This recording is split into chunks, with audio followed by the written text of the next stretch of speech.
Қайырлы таң, оқушылар. Сауат ашу сабағымызды бастаймыз. Өтіп жатқан бөлім атауы саяхат деп аталынады екен. Балалар ормандағы қалың қарды басып, бізге қонаққа кірпі келген екен. Ол өзінің басынан өткен оқиғасымен бөліспек. Кірпі бізге өзінің оқиғасын айтпақшы келген екен. Кірпіжан, қандай оқиғаң бар? Айта бер.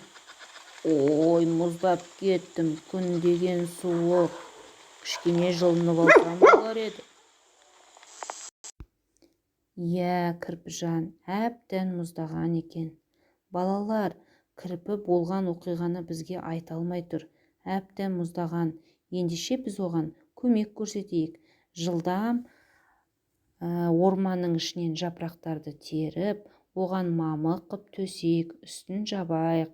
Жылынған соң өз оқиғасын баяндап берер. Ал жапырақтарды теру үшін жапырақтардың үстінде сөздер жазылған екен. Сол сөздерді біз қатесіз оқып берейік. Бірінші сөзді оқиық. Апа, туыстық қарым-қатынас білдіретін сөз екен. Келесі сөз қақпан, жарайсың. Кептер, апан. Келесі сөз пана, парта. Жарайсың, балалар. Қараңдаршы, біз жапырақтарды жинап шықтық. Енді кірпінің астына жапырақты салайық, үстіне әбден жабайық. Ол жылынсын. Міне, енді кірпі бізге өзінің оқиғасын айтып беруге дайын. Рахмет, балалар. Балалар, мен бір күні келе жатсам, алдымнан қоянның баласы көжек шықты. Білеміз, қоянның баласы көжек. Енді балалар, осы қоян мен көжектің басынан қандай оқиға өткендігін білу үшін оқулығымыздың 93-ші бетін ашсақ, болған оқиға жазылып тұр екен. Аштық па? Ал ендеше осы болған оқиғаны менімен бірге оқып шығайық. Көжек кірпіге келіп: сенің киімің қандай жаман еді, толған тікенек қой өзі, деді. Оның рас, осы тікенек киімі мені неше түрлі жыртқыштан қорғайды.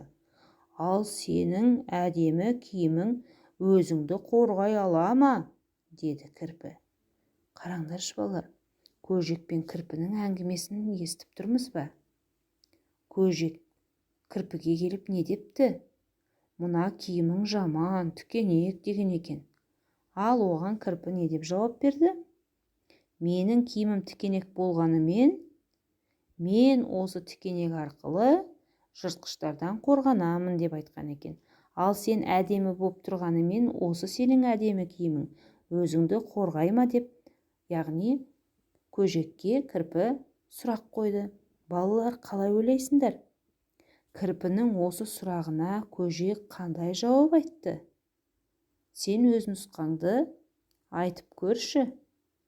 Ал қоян әдемі киім киіп алды, бірақ енді қалай қорғанады ол жауларынан?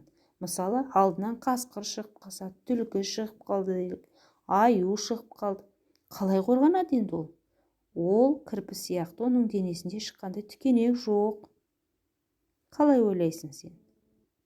Дұрыс айтасың. Оның өте жылдам жүгіретін аяқтары бар екен, сол аяқтарының арқасында ол, яғни қайтеді екен, жауынан аман қалады екен. Оған дәлел ретінде мына видеоға назар аударыңызға болады екен.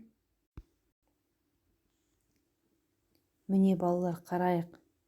Қараңдаршы, қоян қандай жылдамдықпен жүгіріп бара жатыр. Көрдіңдер ме? Оның желаяқ аяқтары жеткізер емес. Сонда қоян не деп жауап беруі мүмкін? Менің жылдам жүгіретін аяқтарыммен қорғанамын. Және де балалар, қоян әдемі киіммен жыл бойы жүрмейді екен. Ол тонын жылына 2 рет 2 мезгіл өзгертеді екен. Бірінші мезгілі, яғни наурыз айында көктем шыққан кезде ақ тонын басқа тонға ауыстырады екен.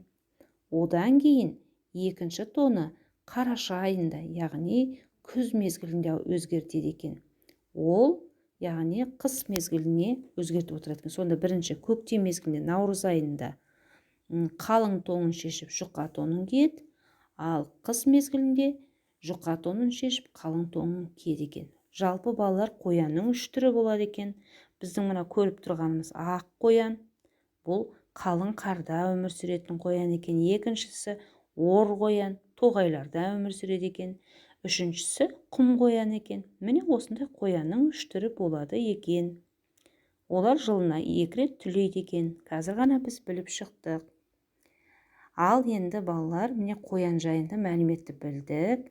Сонда қарап отырсақ, қоян да, кірпі де, біреу мысалы тікенімен қорғанады, екіншісі желаяқ аяқтарымен және денесіндегі түлеу арқылы әр мезгілде әртүрлі өзгеруіне қарай қорғанады екен. Басқа да басқа бізде түрлі жануарлар бар.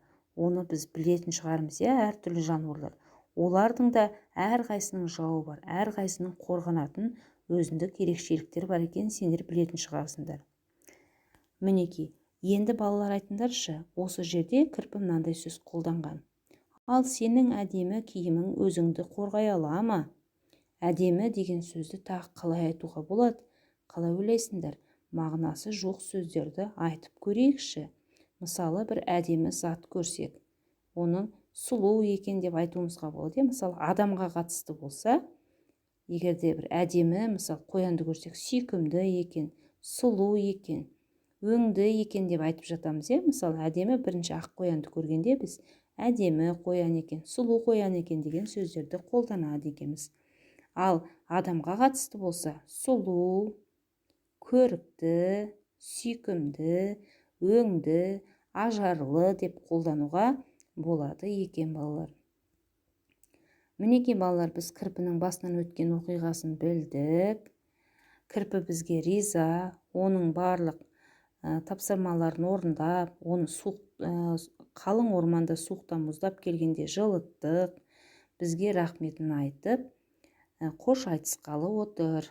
Ал енді кірпінің мынандай тапсырмасы бар екен.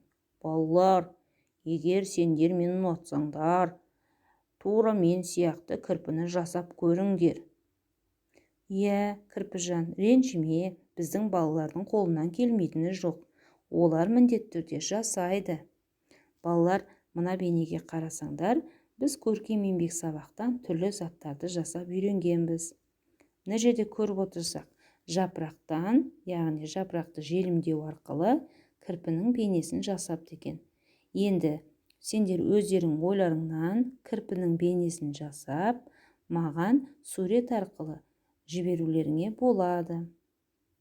Осымен бүгінгі біздің сабағымыз аяқталды. Келесі сабаққа кездескенше сау болыңдар.